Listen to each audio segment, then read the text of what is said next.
আমরা একটা বক্তব্য একটু আগে শোনাচ্ছিলাম সব্যসাচী দত্তের, এবং গ্রেপ্তারের পর তিনি বলছেন যে তার বিরুদ্ধে 1 কোটি কেন 100 কোটি টাকার অভিযোগ করা হোক, যদি একটা টাকাও প্রমাণ করতে পারে যে আমি কারোর কাছ থেকে নিয়েছি, তাহলে আমাকে যেন ফাঁসি কাঠে দেওয়া হয়। সব্যসাচী দত্তের যে দাপট গ্রেপ্তারের পর, সেই দাপট কিন্তু কোথাও গিয়ে আমরা কমতে দেখছি না অনির্বাণ। একেবারে দেখো, এই মুহূর্তে দাঁড়িয়ে কিন্তু তাদের কনফিডেন্স লেভেল অনেক বেশি হাই। এবং আমরা দেখেছি যে একের পর এক কাউন্সিলর যেই জায়গায় গ্রেফতার হয়েছেন, একের পর এক কাউন্সিলর একেবারে অনেকে পলাতক রয়েছেন। বিভিন্ন মিউনিসিপ্যালিটির কাউন্সিলর তারা গ্রেফতার হয়েছেন। অর্থাৎ শহর কলকাতার মধ্যে আমরা এমনটা দেখেছি যে বাপ্পাদিত্য দাশগুপ্তর মতো নামকরা কাউন্সিলর, তাকে হেফাজতে নিয়ে গ্রেফতার করে নেওয়া হয়েছে বিভিন্ন মামলার জন্য। ফলে সে জায়গায় দাঁড়িয়ে অনেকের বডি ল্যাঙ্গুয়েজ ভেঙে গেলেও কিন্তু অনেক নেতা মন্ত্রী যারা ছিলেন এর আগে, তাদের বডি ল্যাঙ্গুয়েজ কিন্তু ভাঙেনি। অর্থাৎ তারা কিন্তু একেবারে বলা যায় যে স্বমহিমায় বহাল রয়েছেন। যেমন অভিষেক বন্দ্যোপাধ্যায়, তাকে দেখা যাচ্ছে যে তিনি কিন্তু একেবারেই ঝুঁকতে নারাজ। এবং এর আগে অভিষেক ঘনিষ্ঠ পুষ্পা অর্থাৎ জাহাঙ্গীর খান কলতার, তিনিও ঝুঁকছিলেন না, কিন্তু হঠাৎ করে তাকে ঝুঁকতে হলো এবং পুলিশ তাকে কিন্তু গ্রেফতার করলো নেপাল সীমান্ত থেকে। এবং তার পাশাপাশি কিন্তু এই মুহূর্তে অনেক নেতা মন্ত্রী যারা ছিলেন তারা কিন্তু ঝুঁকছিলেন না, তারা কোনোভাবেই এই বিষয়গুলোকে মেনে নিচ্ছিলেন না, তারা বুক ফুলিয়ে ঘুরে বেড়াচ্ছিলেন। কিন্তু মূলত একেবারে সুজিত বোস থেকে শুরু করে একাধিক নেতা যারা ছিলেন তৃণমূলের, তাদেরকে কিন্তু এই মুহূর্তে গ্রেফতার করা হয়েছে। এবং একেবারে বলাই যায় যে বিভিন্ন ভাবে কিন্তু ইডি কোনো মামলায় ইডি, কোনো মামলায় সিবিআই। সঙ্গে থাকো, আমি অবশ্যই তোমার কাছে ফিরবো। তবে এই মুহূর্তে আইনজীবী তথা সিপিআইএম নেতা বিকাশ রঞ্জন ভট্টাচার্য আমার সঙ্গে টেলিফোন লাইনে রয়েছেন। বিকাশ বাবু, সব্যসাচী দত্ত গ্রেপ্তার হয়েছেন এবং অবশ্যই আপনার মনে থাকবে গত বছর চাকরিহারারা যখন সব্যসাচী দত্তের গাড়ি আটকে বিক্ষোভ দেখিয়েছিলেন, তখন কিন্তু তিনি বলেছিলেন যে এটা আমার ওয়ার্ড, আমার গাড়ির সামনে কেউ থাকলে তাকে আমি জামাই আদর করব না। অবশেষে সেই সব্যসাচী দত্ত গ্রেপ্তার হয়েছেন, আপনার রিয়াকশন? দেখুন, তৃণমূল কংগ্রেসের সঙ্গে যুক্ত যারা, তাদের 90% হচ্ছেন দুর্নীতিগ্রস্ত এবং প্রশাসনকে কাজে লাগিয়ে অপরাধমূলক কার্যকলাপ করেছেন। এদের বিরুদ্ধে আইনগত ব্যবস্থা নেওয়া দরকার ছিল। আইনগত ব্যবস্থা যদি নেওয়া হয় খুশি হব, কিন্তু আইনগত ব্যবস্থা নেওয়ার নাম করে নাটক হলে পরে কিন্তু আরো বিপদ হবে। দেখা যাক শেষ পর্যন্ত কি যুক্তিসঙ্গত পরিণতির দিকে যায়।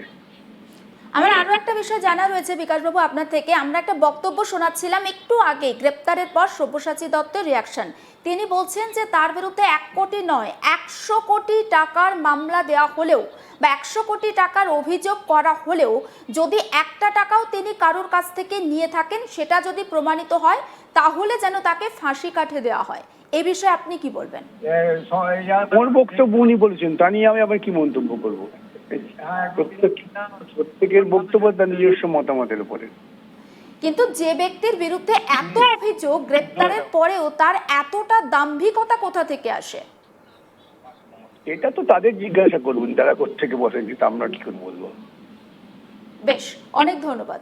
আমরা কথা বলছিলাম সিপিআইএম নেতা তথা আইনজীবী বিকাশ রঞ্জন ভট্টাচার্য ছিলেন আমাদের সঙ্গে টেলিফোন লাইনে।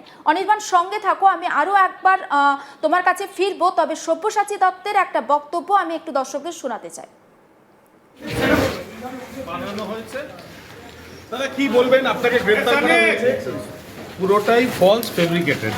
কেন তাহলে হঠাৎ করে একজন ব্যবসায়ী এরকম অভিযোগ করতে গেল কেন? তিনি নিজেই বিধাননগর নর্থ থানায় 2018 সালে অ্যারেস্ট ছিলেন এবং বিভিন্ন সময় ফ্রড কেসে অ্যারেস্ট হয়েছে। সেই সময় তার পরিবারের লোক এবং একজন বিজনেসম্যান এসেছিলেন আমার কাছে, তারপরে 2018 জেল করিয়ে দেওয়ার জন্য। এদিকে প্রতিহিংসার রাজনীতি চলছে। নিশ্চয়ই, হ্যাঁ নিশ্চয়ই।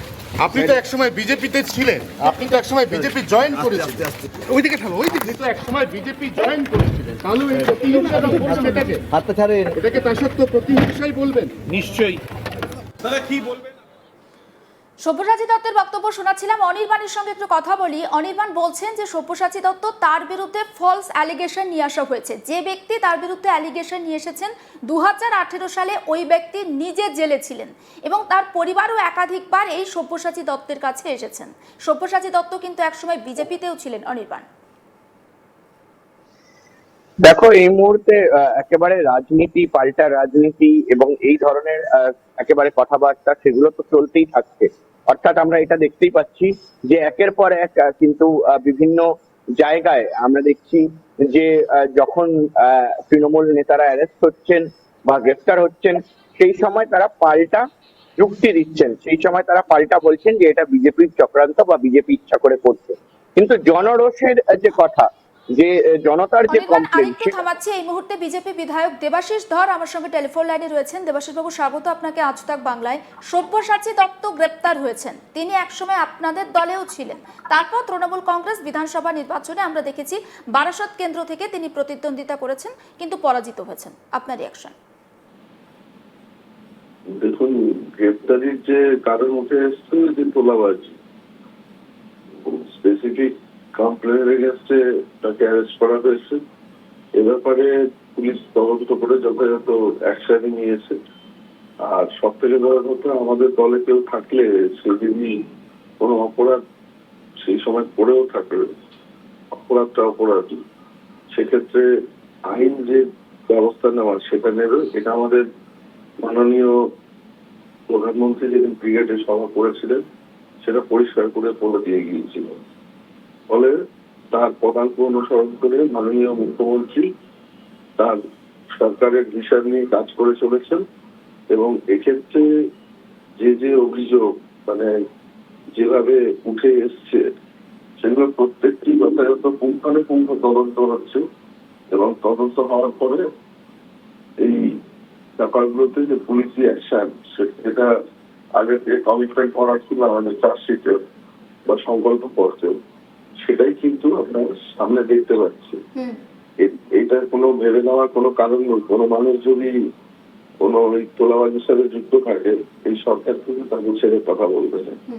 কিন্তু এটা লোকায়িত একদম দেবাশিস বাবু, কিন্তু সব্যসাচী বাবু বলছেন যে প্রতিহিংসা রাজনীতির শিকার হয়েছেন তিনি। প্রতিহিংসার সাথে কিন্তু কোনো সম্পর্ক নেই। তার কারণ হচ্ছে যে অলরেডি সল্টলেকে যে ফেক কালচার আর তোলাবাজি সিন্ডিকেট, এটা একটা কমন বিষয়। এর সাথে সল্টলেকে যারা নেতা ছিলেন, তৃণমূলের সুজিত বাবু যুক্ত ছিলেন, সব্যসাচী বাবু যুক্ত ছিলেন। ফলে এক্ষেত্রে বা ওনার যারা সাপোর্ট ছিল তারা বিভিন্ন জায়গায়, শুধু এখানে নয়, নিউ টাউনে ওই অভিযোগ ঘুরিয়ে আছে। তারপর সেটা আছে। ফলে পুলিশ তার নিজস্ব কাজ করছে বিষয়ে আইনের পথেই চলছে। এর বাইরে কোন রকম কোনো প্রতিহিংসার কোনো আরো একটা বিষয়